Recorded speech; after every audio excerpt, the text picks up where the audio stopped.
Hello, my name is Andrea Walker, and today I'll be discussing my topic of diet and cancer. It hit home for me when my mom was diagnosed with stage 3 invasive breast cancer, December of 2018, which then they told her not to do a diet, not to incorporate a diet just then, because they knew chemo was going to take place of that diet of losing weight. They didn't want to do anything excessive during that process. At that time, cancer was unknown to me, so this is why I chose to do this, to get more familiar with it and to understand it a little bit more. So cancer is a result of uncontrolled growth of abnormal cells. My most common cancers are lungs, colon, prostate, and breast. So at this point, I know a little bit more about breast cancer than anything. At the point that my mom found out where she had cancer, she was in the promotion phase, which is where your DNA is being accumulated over the years. Basically, in 1 year, my mom accumulated enough damaged cells to be in stage 3. So initiation phase is stage 0, when you first damage your DNA cells. So 80 to 90% of common forms of cancer come from environmental factors. What you eat, what you drink, what you smoke, whatever you're putting in your body is what causes those deformities, those cancers to happen. At this point, I want to make a point of 3 factors that may increase your risk of having cancer: low vegetable fruit intake, excessive alcohol intake, and low intake of fiber and whole grains.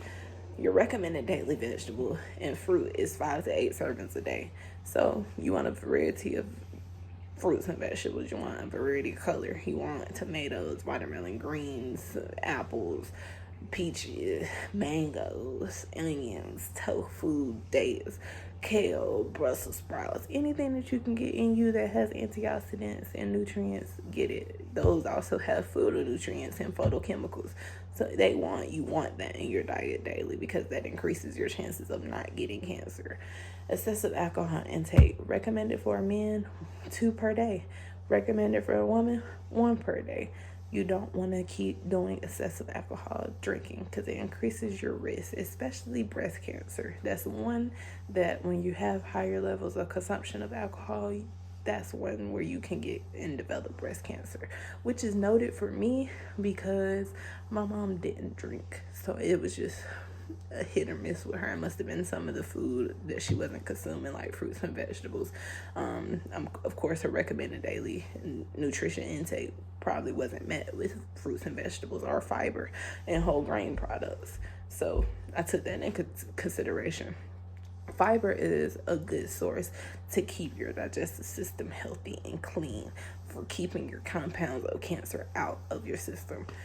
A high fiber diet is actually known for keeping colorectal cancer out of your body. So your rectal cancer will be a little bit diminished if you have higher intake of fiber. Instead of white rice, you do brown. Instead of like white bread, do wheat bread, something that's wheat based. Fiber actually offers more than just fiber nutrition. It offers vitamin E, copper, starch, antioxidants, zinc. So you just have to keep your fiber intake high and going, because I know me, I don't get enough wheat, I don't get enough ground substances, I don't get enough nuts, I don't get enough intake nuts. But anywho, I just want to say I don't get enough of those. So I know for me, I don't get enough of those antioxidants and protein that I need as a female. So, and my alcohol intake is a little bit higher. So for me, this hit home, and the topic hit home, because I need to change my lifestyle changes as well, diet wise, because I'm not getting what I need that's recommended to prevent cancer. So those are the notes I took from this chapter. And I also just want to incorporate a lot of stuff in my life and my parents' life, because of course it runs in my family with cancer.